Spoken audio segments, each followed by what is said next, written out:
Hai anak-anak Bu Guru, bertemu lagi dengan Bu Guru.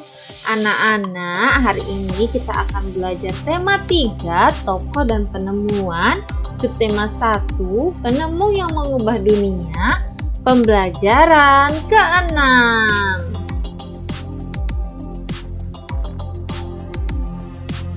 Bayangkan seandainya Tuhan tidak memberi karunia akal dan kecerdasan pada para penemu. Tentunya kehidupan kita tidak akan berlangsung seperti sekarang. Nah, anak-anak, sekarang kita akan berdiskusi untuk mengetahui penemu roda dan manfaat penemuannya tersebut bagi kehidupan warga di dunia. Roda pengubah wajah dunia. Perhatikan semua benda di sekeliling kita. Adakah yang memiliki roda? Banyak sekali mesin, peralatan, alat transportasi, dan benda buatan manusia menggunakan roda. Roda merupakan salah satu penemuan terbesar manusia yang membuat semua pekerjaan menjadi lebih mudah. Awalnya, roda dibuat oleh ahli menggunakan mesin pemintal. Peninggalan roda paling tua berasal dari Mesopotamia yang digunakan untuk kendaraan di sekitar tahun 3000 sebelum Masehi. Kemudian muncul juga di Tiongkok, Arab, Eropa, dan belahan dunia lainnya. Perkembangan roda dimulai dari bentuk sederhana berupa balok kayu yang digulingkan, kemudian diubah menjadi potongan melintang balok kayu, roda bundar utuh dengan pasak di tengahnya, hingga roda berjari-jari. Bagian tengah roda kemudian juga diganti besi sehingga roda menjadi semakin kuat. Seiring dengan perkembangan zaman, roda terus mengalami perbaikan. Charles Goodyear pada tahun 1839 berhasil menciptakan ban terbuat dari karet yang lebih tahan goncangan dan lebih kuat terhadap gesekan permukaan jalan. Pada tahun 1845, Thomson dan Dunlop kemudian menciptakan ban yang berisi udara. Pada perkembangannya, saat ini roda mempunyai banyak ukuran dan jenis. Ada yang terbuat dari besi, kayu, karet, atau gabungan dari beberapa jenis bahan yang disesuaikan dengan fungsinya. Berkat penemuan roda, menempuh jarak antar tempat di berbagai belahan dunia menjadi lebih mudah dan lebih cepat. Pengaruh roda sangat terasa terhadap perkembangan ekonomi masyarakat dunia, karena pendistribusian barang-barang perdagangan menjadi lebih cepat dan mudah. Tanpa roda, tentunya kehidupan manusia akan menjadi sangat sulit.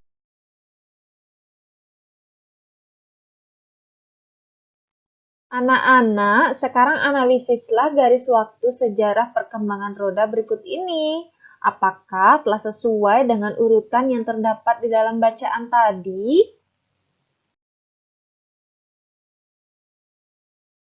Di bawah tahun 3000 sebelum Masehi, masyarakat menggunakan gelondongan kayu yang digulirkan untuk memindahkan barang. Kemudian pada tahun 3000 sebelum Masehi, menggunakan benda ini seperti yang terlihat pada gambar untuk memintal kain. Nah, pada tahun 1500 sebelum Masehi, mulai menggunakan roda kayu dengan sumbu atau as. Nah, pada tahun sesudah Masehi, mulai ditemukan roda kayu dengan jeruji. Yang terakhir, pada tahun 1839 sampai sekarang, mulailah ditemukan dan digunakan ban karet berisi udara. Nah, anak-anak, apakah urutan berikut sudah sesuai dengan bacaan tadi? Iya, benar sekali sudah sesuai. Inilah perkembangan roda menjadi ban karet.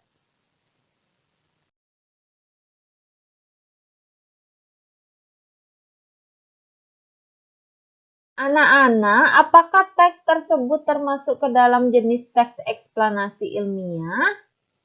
Iya, benar sekali, teks tersebut termasuk ke dalam teks eksplanasi ilmiah.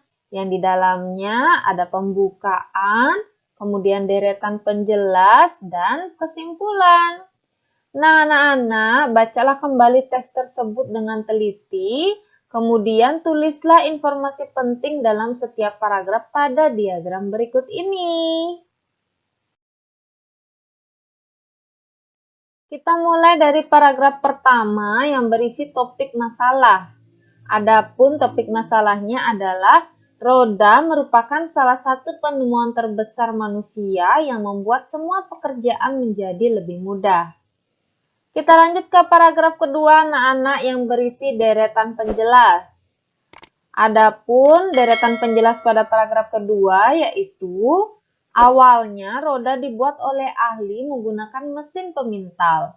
Peninggalan roda paling tua berasal dari Mesopotamia yang digunakan untuk kendaraan di sekitar tahun 3000 sebelum Masehi.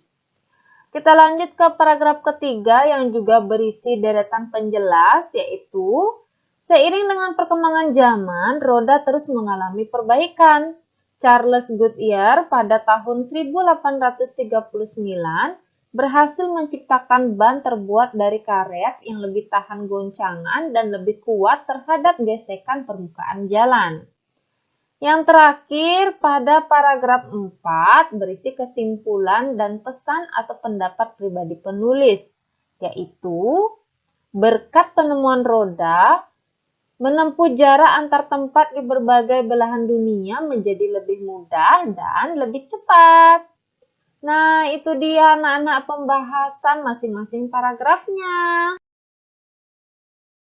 Bagaimana tanggung jawab para penemu tersebut sehubungan dengan penemuannya?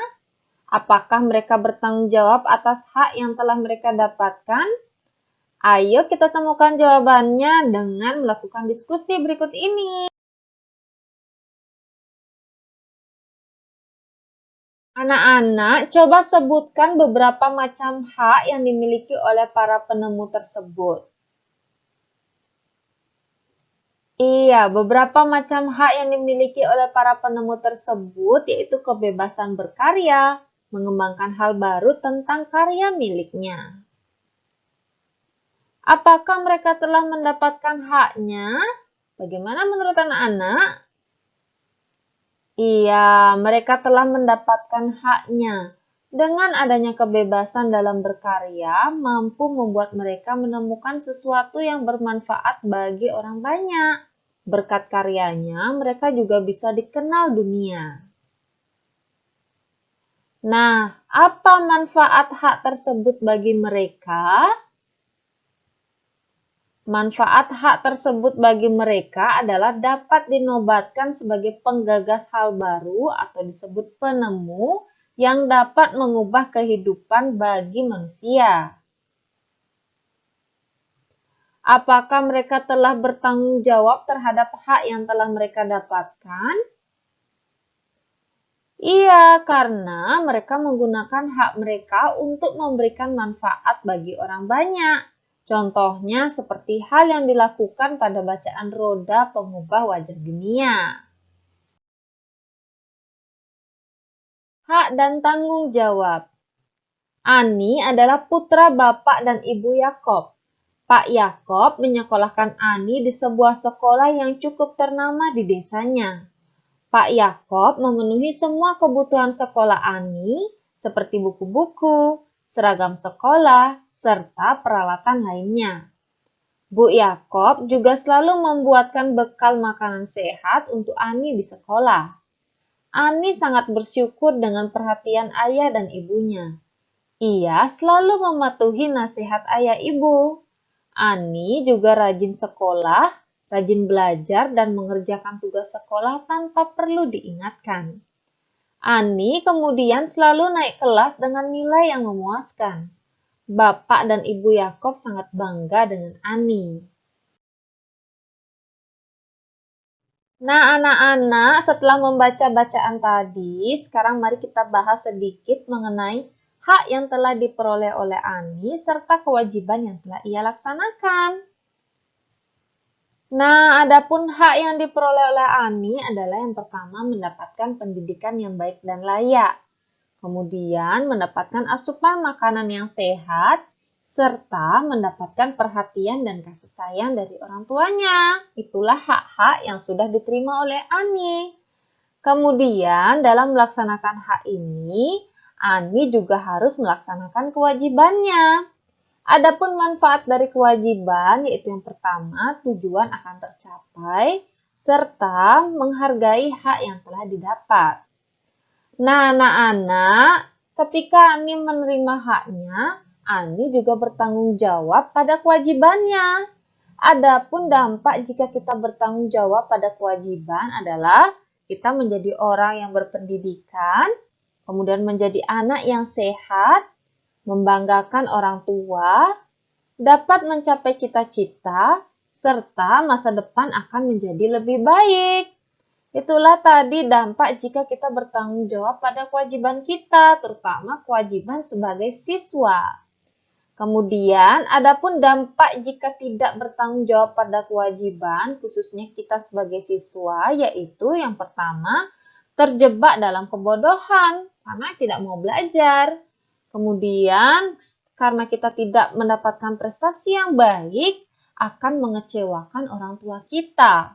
Kita juga akan gagal mencapai cita-cita, serta masa depan akan terlihat suram.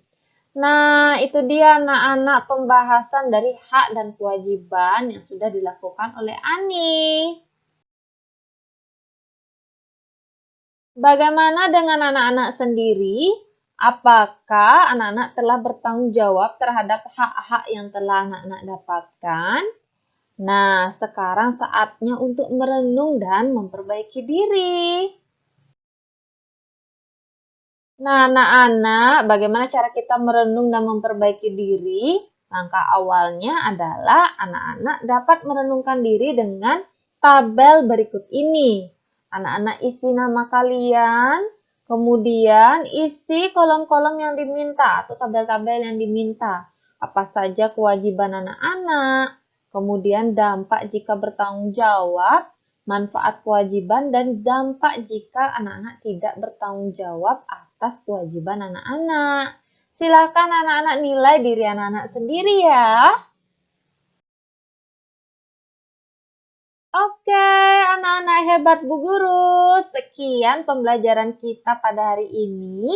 Terima kasih Bu Guru ucapkan karena anak-anak sudah menyaksikan video ini dengan sangat baik. Seperti biasa, sebelum mengakhiri pembelajaran, silahkan anak-anak jawab soal refleksi berikut ini. Soal refleksi. 1. Kapan Charles Goodyear berhasil menciptakan ban yang terbuat dari karet? Pada tahun 1845, Thomson dan Dunlop berhasil menciptakan apa? Yang ketiga, sebutkan manfaat penemuan roda. 4. Sebutkan beberapa macam hak yang dimiliki oleh para penemu. Yang terakhir, sebutkan dampak jika tidak bertanggung jawab pada kewajiban sebagai siswa. Nah, anak-anak, silahkan kalian kerjakan 5 soal ini pada buku latihan kalian. Bu Guru tunggu jawaban kalian. Dan sampai jumpa pada video-video pembelajaran berikutnya. Bye-bye.